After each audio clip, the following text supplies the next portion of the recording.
Assalamualaikum warahmatullahi wabarakatuh.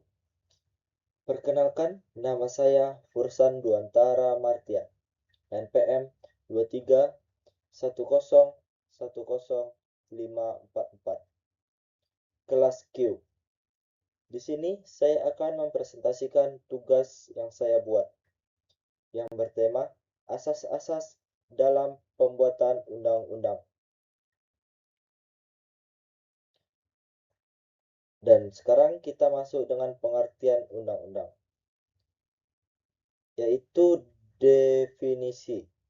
Undang-undang merupakan ketentuan hukum tertulis yang ditetapkan oleh Dewan Perwakilan Rakyat atau DPR bersama Presiden yang mempunyai daya ikat hukum secara umum dan diberlakukan bagi seluruh warga negara di wilayah Negara Kesatuan Republik Indonesia. Hierarki peraturan perundang-undangan. 1. Undang-Undang Dasar Republik Indonesia. Kedua, ketetapan MPR. Ketiga, undang-undang atau peraturan pemerintah pengganti undang-undang atau yang disebut dengan Perpu. 4. Peraturan pemerintah. 5. Peraturan presiden. 6. Peraturan daerah provinsi. 7. Peraturan daerah kabupaten kota. Asas-asas pembentukan undang-undang. Di sini ada 7 poin yang saya ambil. Yaitu pertama, kejelasan tujuan. Kedua, kelembagaan pembentuk yang jelas. Dan yang ketiga, kesesuaian jenis hierarki dan materi muatan. 4. Dapat dilaksanakan.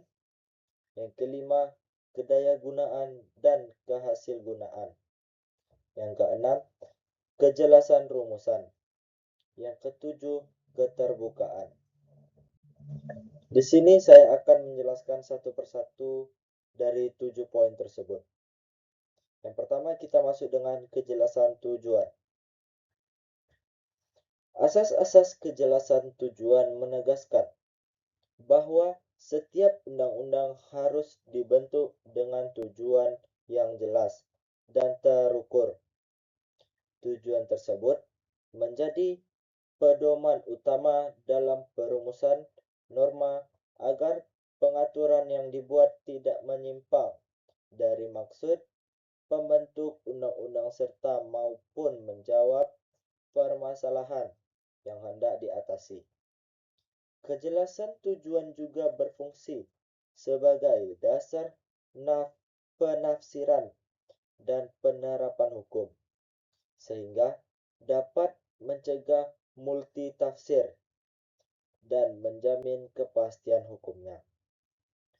Dengan ada tujuan yang jelas, efektivitas undang-undang dapat dinilai serta menjadi dasar untuk evaluasi atau perubahan apabila tujuan pembentukannya tidak tercapai.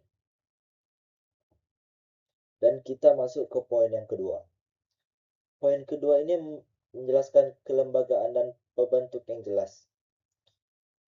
Asas kelembagaan atau pejabat pembentuk yang tepat menegaskan bahwa peraturan perundang-undangan hanya dapat dibentuk oleh lembaga atau pejabat yang memiliki kewenangan berdasarkan konstitusi dan peraturan perundang-undangan.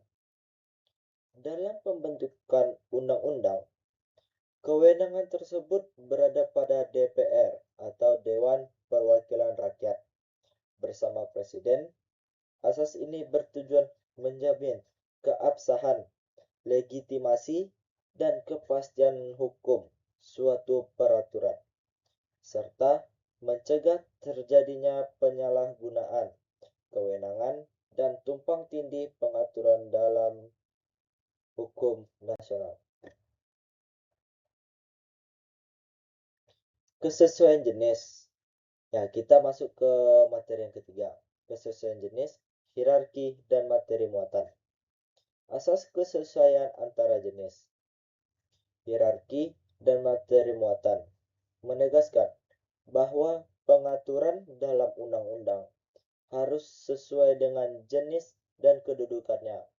Dalam hierarki, peraturan perundang-undangan, materi yang diatur tidak boleh melampau kewenangan atau bertentangan dengan peraturan yang lebih tinggi, sehingga terciptanya keteraturan, konsistensi, dan kepastian hukum dalam sistem peraturan perundang-undangan.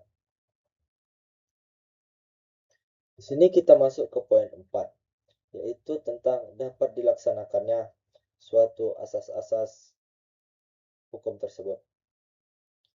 Asas dapat dilaksanakan menegaskan bahwa undang-undang harus disusun secara realitas dan dapat diterapkan secara efektif. Pembentukannya harus memperhatikan kesesuaian dengan nilai filosofis, kondisi sosial masyarakat, dan sistem hukum yang berlaku, serta didukung oleh kemampuan aparatur pelaksana dan masyarakatnya. Dengan demikian, undang-undang tidak hanya bersifat normatif, tetapi juga dapat dijalankan secara nyata dan mencapai tujuan pembentukannya.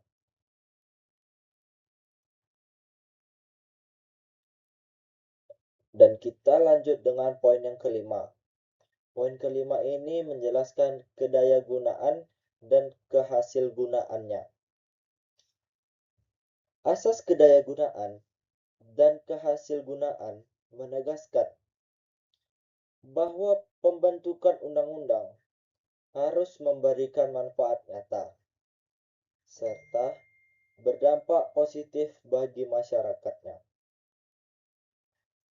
Undang-undang yang dibentuk harus sangat efektif dalam menyelesaikan permasalahan-permasalahan hukum yang ada dan maupun mencapai tujuan pembentukannya, sehingga peraturan tersebut tidak hanya sah secara formal, tetapi juga benar-benar berdaya guna dan memberikan hasil yang dirasakan dalam praktiknya. Kita masuk ke poin ke-6. Poin ke-6 ini menjelaskan kejelasan rumusan.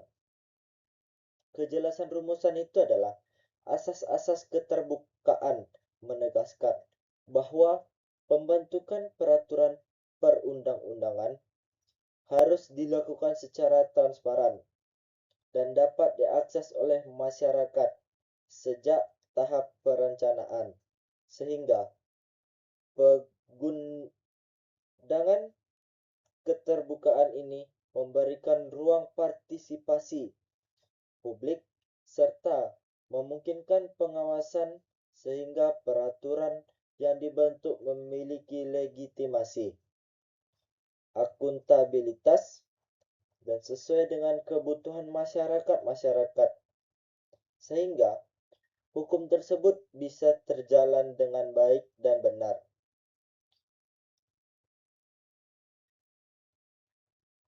Terus kita masuk dengan poin ke-7. Poin ke-7 ini menjelaskan keterbukaan. Keterbukaan itu adalah asas-asas yang merupakan asas pembentukan peraturan perundang-undangan yang mengharuskan setiap tahapan pembentukan hukum, mulai dari perencanaan, penyusunan, pembahasan, hingga pengundangan, dilakukan secara transparan dan dapat diakses oleh masyarakat. Asas ini menjamin hak masyarakat untuk memperoleh informasi serta berpartisipasi secara bermakna dalam proses pembentukan peraturan, sekaligus memungkinkan adanya pengawasan publik. Dengan keterbukaan, peraturan perundang-undangan yang dihasilkan diharapkan memiliki legitimasi demokratis dan akuntabilitas, serta kesesuaian dengan kebutuhan dan kepentingan masyarakat yang ada. Demikian presentasi saya. Pulau Bali banyak burung cendrawasih, roti ngembang diberi ragi. Cukup sekian dan terima kasih. Semoga nanti bertemu kembali. Wassalamualaikum warahmatullahi wabarakatuh.